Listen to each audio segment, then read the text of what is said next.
दूसरी सुबह जमींदार, मुनीम और दो आदमी जिनके हाथ में लाठी थी, चारों लोग रामू के घर की ओर चलते हैं।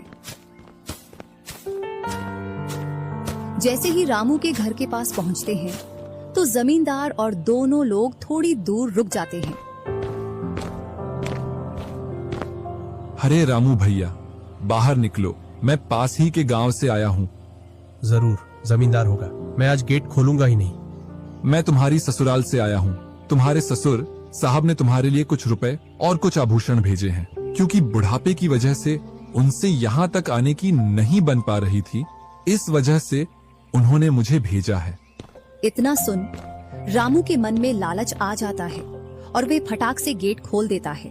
कहाँ है पैसे और धन? क्या तुम्हारा ही नाम रामू है?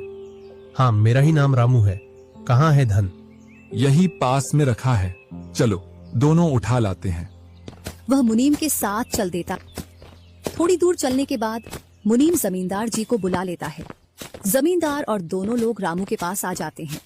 लाओ, मेरे पैसे लौटाओ, ब्याज समेत। मैंने आपसे पैसे नहीं लिए। ये ऐसे नहीं मानेगा। अब तुम दोनों के हवाले करता हूँ, तुम चाहे जैसे इससे पैसे निकालो। और दोनों आदमी रामू को लठ से मारते हैं। रामू चिल्लाता हुआ, अरे भाई रुको, अरे भाई रुको, मत मारो, अरे भाई रुको, मत मारो। इधर वह दोनों रामू में दे लठ लठ बरसा रहे थे। तभी राजू गेट खोलकर देखता है तो रामू पर कुछ लोग लठ से वार कर रहे थे। तो वह दौड़कर उनके पास आता है और बोलता है, अरे भाई रुको। इस रामू ने आज से 5 महीने पहले मुझसे पैसे लिए थे। जब लौटाने की बारी आई तो बहाने कर रहा था। कितने पैसे हैं? 2000। रुको, मैं लाता हूँ।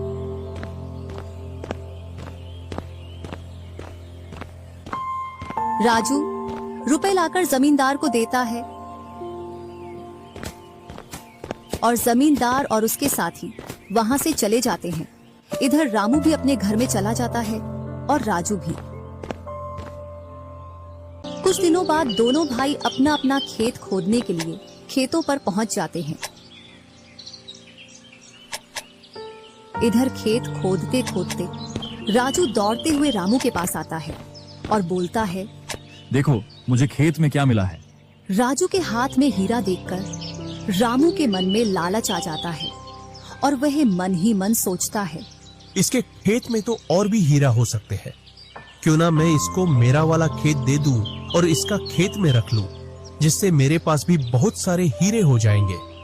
मैं क्या बोल रहा था, क्यों ना तू मेरे वाले खेत पर फसल कर ले और मैं तेरे वाले पर। इतने दिनों से तू कम जगह पर कर रहा था। और रामू राजू वाले हिस्से को खोदने लग जाता है।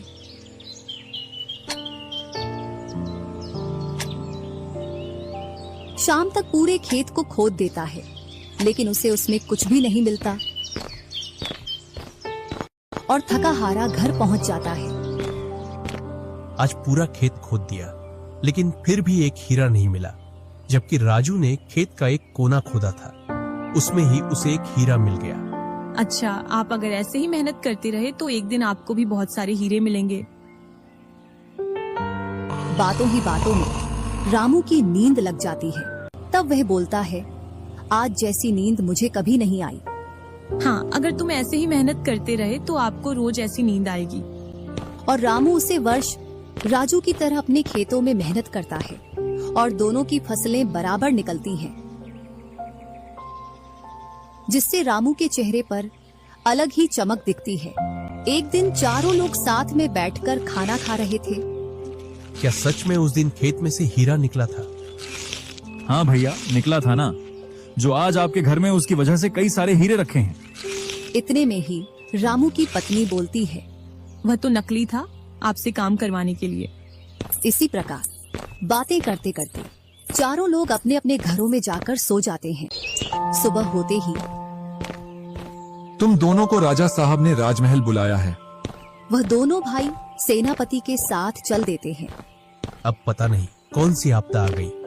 कुछ नहीं, कुछ अच्छा काम होगा, तभी तो हमें बुलाया है। दोनों राजा के पास पहुंच जाते हैं। हमने सुना है इस वर्ष तुम्हारी फसल सबसे अच्छी निकली है और आपने इस बार सबसे ज्यादा राजकोष में कर दिया है। इसी का आप दोनों को इनाम